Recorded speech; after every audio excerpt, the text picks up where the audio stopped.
Hi folks, this is Lee from Roland UK, and here's my top tip for programming your GT100. This is actually a really useful tip for lots of different reasons. Maybe you've never owned a multi-effects and you're a bit daunted about the complexity of them. Or maybe you already own a multi-effects and you just don't want to spend ages reprogramming the tones you've already got. Then this video is for you.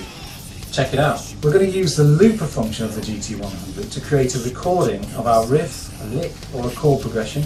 If you're like me and you spend more time actually playing the guitar than pressing buttons on your multi-effects, then you can often spend more time noodling rather than tweaking the multi-effects and getting the tone you want. So trying to program a great tone can be a very stop-start as you change the setting, play a little bit, get distracted. Behind him! Oh man, you suck! And you can easily completely distract yourself from the task at hand. So by looping our part, we can concentrate solely on getting a sweet tone. You don't have to get your loop perfect to create a patch on your GT100. We just need a repeating sound that we can edit. There are two settings on the GT100 for the looper. One is for performing and creating layers of sound whilst you change patches. The other is called patch edit, and we need the patch edit setting. So to set the GT100's looper to patch edit, I simply press System. I use the select button to choose phrase loop, and then I can toggle between, on the right hand screen, performance and patch edit, and that's it. Exit out of there and I'm ready to start looping. Okay, now the fun bit. I know what I want to play, but I don't have the tone yet.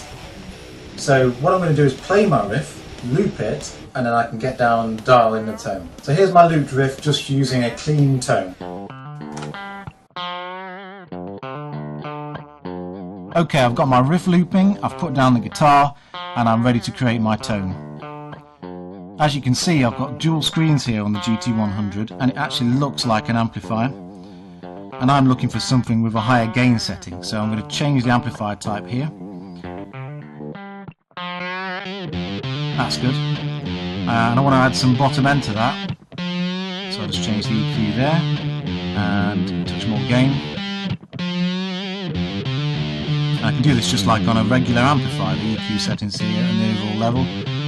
That's cool. Alright, I just want to add a little bit of delay and reverb, so I'm just going to hit the effects button. And now I've got two screens. And this screen on the left is my effects chain, so I'm going to add a little bit of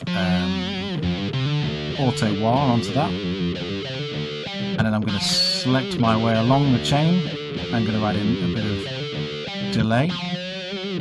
And then some reverb.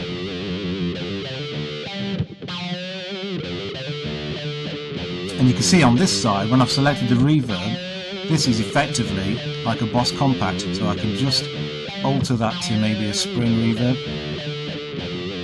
and have a little bit more of that in the effects. And that sounds sweet, so I'm going to leave that now. All I'm going to do is hit right, and I've got my tone.